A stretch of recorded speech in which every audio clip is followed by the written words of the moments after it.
Someone has asked me, how can you take a book in the Old Testament that's only 4 chapters long, that people already know the story, and make it last all summer? We can. This is week 3 of our fish story of Jonah. And week 1, if you were not here, we did an overview of the whole book of Jonah, the story of Jonah. And last week we looked at Jonah's calling, if you will. God's calling to Jonah. And Jonah's calling was very simple, very direct, and very short. God says, Jonah, I need you to go to Nineveh and tell them to stop acting the way they are acting and repent. And today we're going to jump right in, and we're going to hear Jonah's reaction to his call, or his calling from God. If you will, join me in Jonah, the first chapter. We are week 3, and we're only on the 3rd verse. It could be a long summer. But Jonah ran away from God, from the Lord, and headed toward Tarshish. He went down to Joppa, where he found a ship bound for that port. And after paying the fare, he went aboard and sailed for Tarshish to flee from the Lord. Jonah was what we call standing at the crossroads. You see, one way led to where God was telling him to go, to the people of Nineveh. The other way, the opposite way, was to run. To run away from his calling. Jonah goes to the counter. He lays down all the money he has, and to his neighbor, he says, look, I'd like to buy a ticket as far as this much will take me.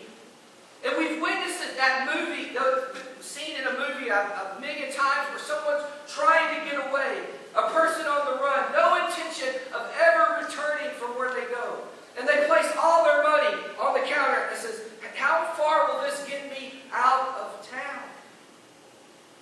Jonah thought he could just run away from all his problems. And in a way, haven't you and I done the same? And I'm not saying maybe we cut and run or cash in everything we have, but we've had that thought when times were rough. We've had that when times were unbearable. We've had that thought when it's just too much to handle, when the stress is just too much. We've had that desire to just kind of hit the road, to take those we love and pack them in a car and take off and never look back. But why did Jonah run? And we know, because we know in the story, we know that it was a mixture of the Ninevites being ruthless and violent people, and Jonah not wanting those people to receive God's mercy and forgiveness. But God gives Jonah specific instructions. Go to Nineveh because they are wicked, and tell them how wrong and bad they are. And can you imagine Jonah's walk to Joppa? It would have taken days, not weeks, to get to the port. Can you imagine the conversation and the diatribe that went along in his head? Come on, God, come on. This is the best thing for me. Those people, they're not going to listen to me anyway. That situation needs a major prophet. I'm just a minor prophet. Look, my own people wouldn't even listen to me in Israel. Come on, God, those people, they're ruthless. They don't even deserve your mercy. Why would you send me? They're bad dudes. Look, I'm done. God, here's my resignation. I'm done. I quit. No more prophet. I'm going to go my way. God, I know you call someone else to go to Nineveh because they've got more skills than I do. Surely, God, I'm not the only prophet you got around. All the while taking each step, Jonah is validating the reason why he is running. And I believe each of us, in our own little way, in our own life, have our own little Nineveh. And if not, I pray God will begin to stir one in you. And maybe it's a person, maybe it's a group of people, maybe it's a situation God has placed on your heart. And God is saying, look, I need you to act. I need you to do something. Maybe it's a relationship where God is calling you to put it all in, to open up a little bit more, to place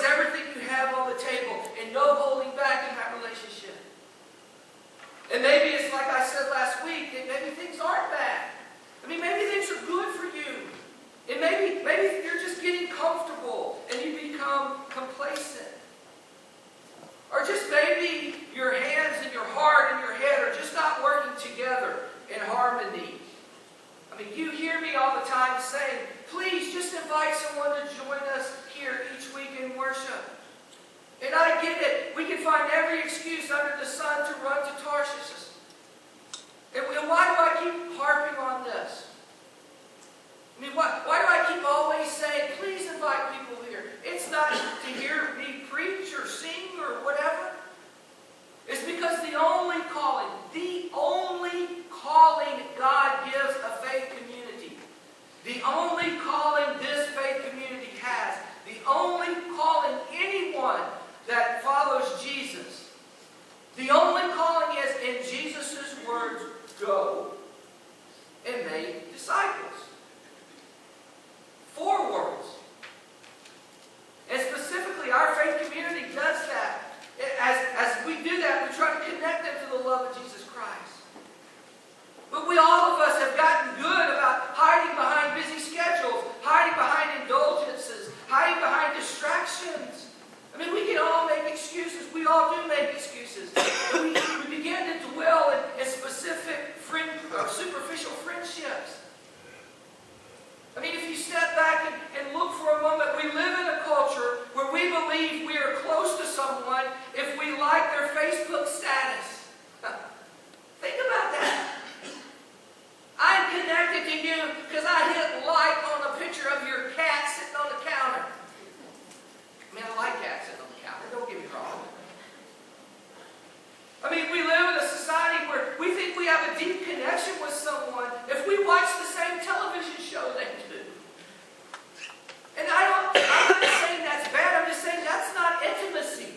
That's not a relationship. That's not loving and caring and nurturing. And if we don't do something, we'll begin to pay in our life. Our children would begin to pay the price.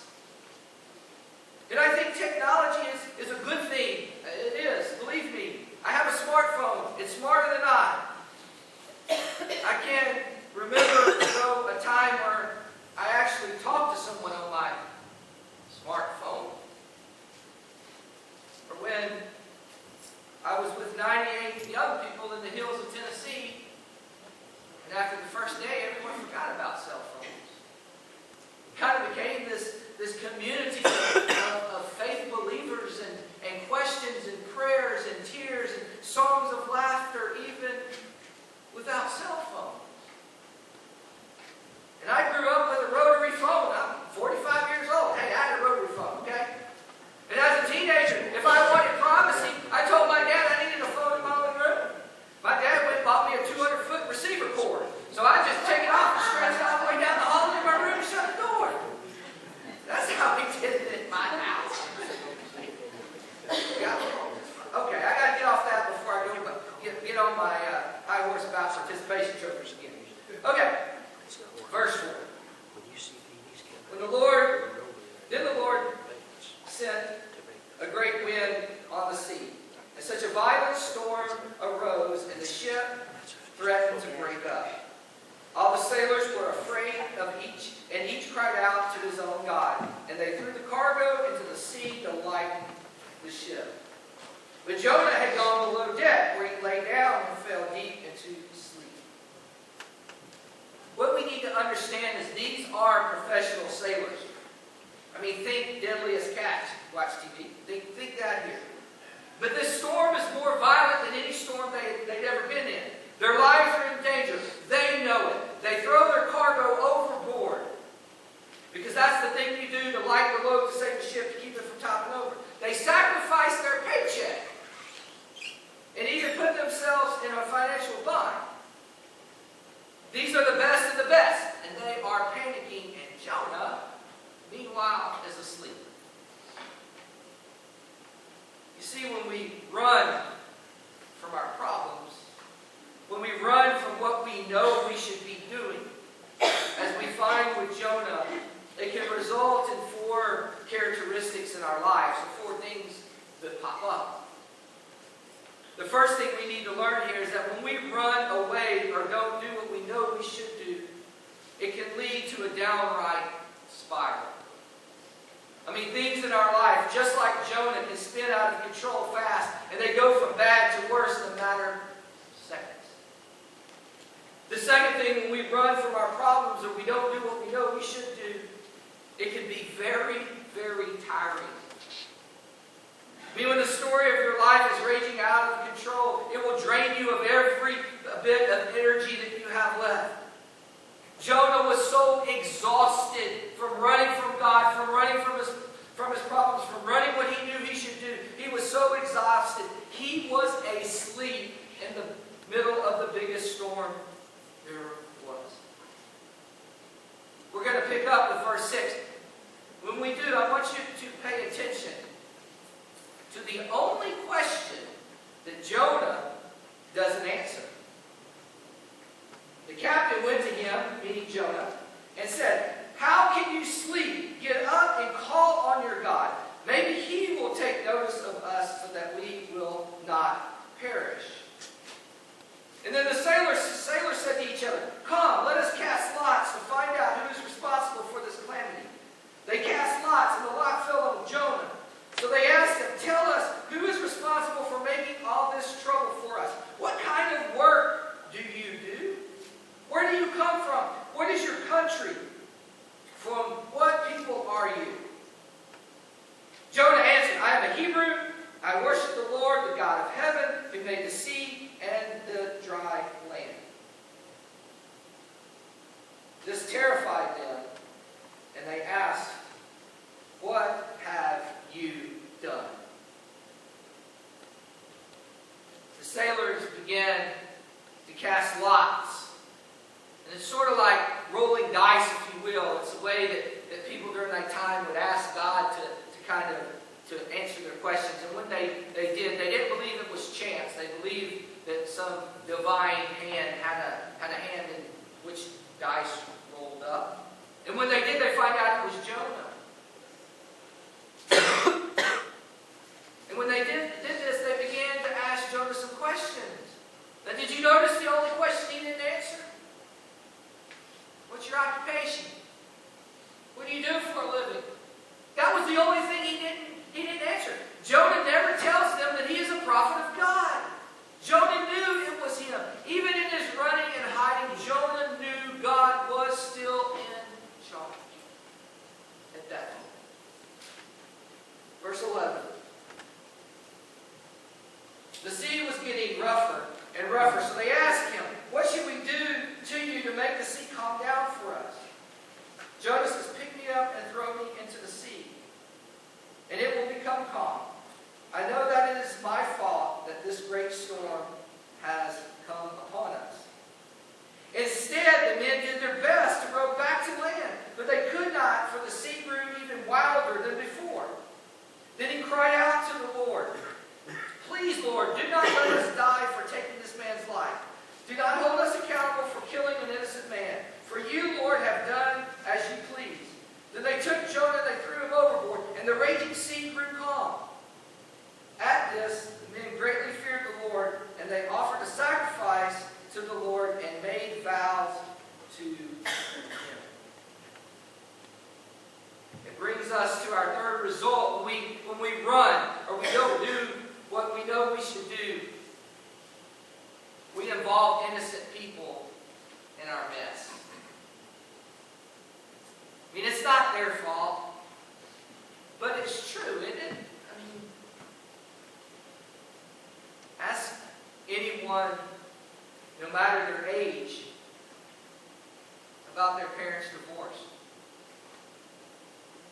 Ask someone who loves, and is in a relationship with someone who's an addict. We bring other people into our mess.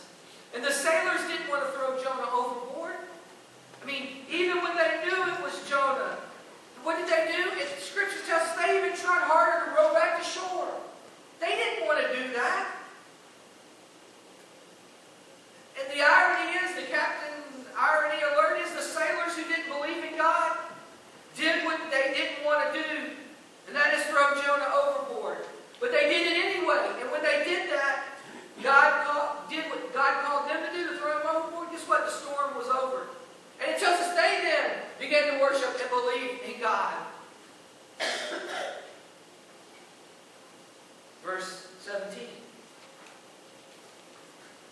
Now the Lord provided a huge fish to swallow Jonah. And Jonah was in the belly of that fish for 3 days, 3 nights.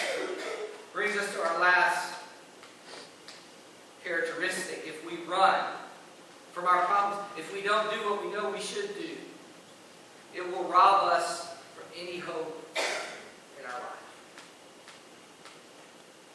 Jonah wanted suicide. He couldn't do it himself. He wanted his life to be over, but couldn't do it. So he begged the sailors to do it for him. I mean, Jonah knew his life was over, but Jonah wanted his last action to save the lives of those innocent sailors on the ship. And sometimes we too are like that.